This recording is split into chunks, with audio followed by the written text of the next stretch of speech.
Emily, can you talk a bit about how you got the role? It was a real challenge to get the role. I mean, I don't think George Nolfi wanted to meet actresses initially. He just wanted to meet dancers. So many weeks went by before I even got a meeting with him. And then, I had to screen test with Matt. And then finally I got the role. Who is Elise in your eyes? I think that she is an incredibly self-assured person. I think that she is independent and cool and forthright kind of gal. I mean, I think that, but really before she meets David, her whole existence is about dance. And so in a way, like, you question whether that can be ultimately the most fulfilling thing. Like, surely you need intimacy and love. And I think that's what she's missing. What about that whole dancing aspect of the movie? What can you talk about that? It was tough. I mean, it was a lot of work, and I had no previous dancing experience. It was really, it was a lot. I had about 2 months prior to the start of the film to prep it, and you don't just go to the dance studio, you have to go to the gym because they're all built like athletes. I mean, they look amazing, and there was a diet, there was the whole thing. What did you learn about that world that surprised you? I think I learned that, dancers are a real eclectic bunch of people. I mean, they truly like eat, breathe, sweat, bleed dance. Like, it is all about dance, and it's really who they are. And that kind of drive for some ethereal perfection that they may never meet. That's the thing with dancing, and just get the detail of it. Is extraordinary, and that they're so hard on themselves, dancers. They're so tough. If I saw them do a show, this company I trained with, and I went in the next day to train, and I said, you guys were amazing. And this guy I was partnered with was just almost crying. It was like, I was awful, I was so bad. And they're really self-flagellating almost. It's tough. The movie also talks about, I wouldn't say love at first sight, but definitely love when you least expect it, and how it comes quickly. How does David change Elise's life when they meet? Well, I think he really fills the part of her that's just been, lacking, I think. And I think that, and it comes along when she least expects it. I don't know if she's a person who lets people that close, and so I think when he comes along, it takes her by surprise that she's so drawn to this person. And normally she's like deflecting people, and so I think it's interesting. The humor in that relationship is important too, right? Very. Yeah, I think that it's vital, really, and I think that we decided that a lot of their chemistry was based on humor and that shared sense of humor, and there's a real complicity with them that's very evident from the moment they meet, and I think that's real. I think you do have that with people. Speaking of chemistry, you have extraordinary chemistry with Matt. Oh, cool. What was he like to work with? Great. He's the best. He's like the best guy, and we had so much fun. We really had a laugh together, and I think that was essential for us to actually, in order to have that chemistry, you've got to really kind of have that person who's going to play and stretch the scenes around with you and keep it lively. And so he's just such a willing, cool guy, How tough was the shoot for you? Because not only you've got the dancing, you're also running around New York. I know. It was. I felt that this film was exhausting. I felt like by the end of it, I was really on the floor. I was like, woo, that was a lot. But really, I found it so rewarding, the whole experience. Can you believe it's George Nolfi's first movie as a director? No, I thought he did an amazing job. I thought that he's a very open guy.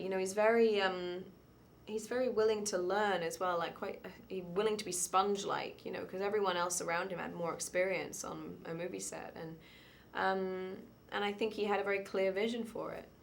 And he also managed to surround you and Matt with quite an extraordinary supporting cast. Yeah, which was great. I only had one scene with Anthony, but Matt got to work with the other guys more.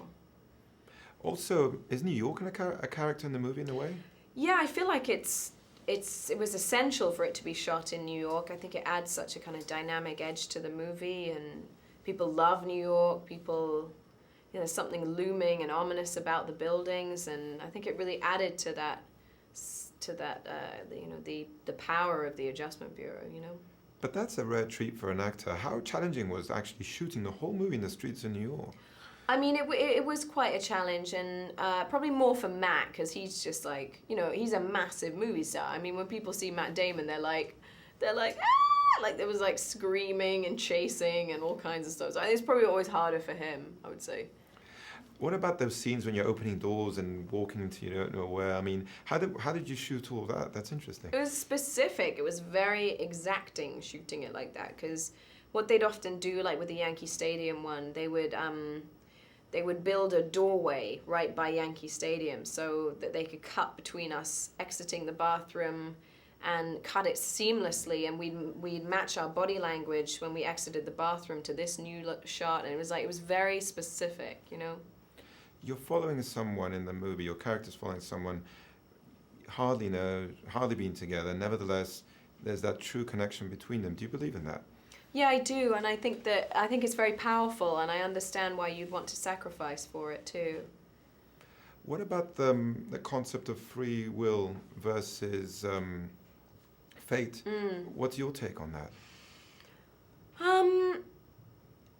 I don't know if I feel like it's versus. I feel like I have experienced both, you know. I feel like a lot of it is down to the choices you make. You be instinctive, you make cool choices, and then the other side of it is that you need some luck and some magic out there as well. So I feel like I've had personal experience with both. At the core, this movie is a love story, but it's a fresh take on a love story, right? Yeah, I think so. I think that's what leapt off the page at me when I read the script. I was like, wow, that is so unlike any other love story I've seen or movie I've seen. I thought it was really unique and funny. You know, there was like good banter, and I wanted to see those two together, and that's what the movie is based around. You know, your desire to, as an audience member, to see those two together.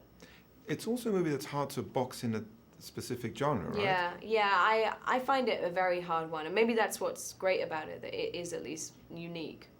If someone asked you, Emily, what's that movie you're in the Adjustment Bureau? How would you explain it? I'd say it's a love story, ultimately. I think it's a romantic thriller. Does that make sense?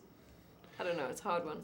Tell me what you thought about the movie when you finally saw it completed. I loved it. I thought it was so cool. You know, I loved that, you know, the fate versus free will and the Adjustment Bureau weren't dealt with by George in too heavy-handed of a way. You know, there was something of simplicity to them, and there is an obstacle for these two being together. It's dealt with, it's expressed in a fun way, and I like that. It's also a movie that makes you think about things when you walk out of the theatre. I mean, what would you like to know that people experience or feel when they see the movie? I would love to know that they've really rooted for the couple, you know. I think that's the feedback I've got back so far that people love, is that like, oh, I loved you guys together, and I wanted to see that, you know, I wanted to see you succeed. I think that's the main thing I would like to hear. And what about you, Emily? What did you take back from all of it? I don't know, I mean, it was a really rewarding experience doing the movie, and I don't think I've ever played a romance quite like this. So in that way, I think I learned a lot from it, and yeah, there's a lot that I've taken away from it. What about George Northey? I mean, how do you see his future now? I think he's going to have a bright one. I mean, I think that he will continue to work, and he's a great writer as well. So I think he's got lots ahead of him.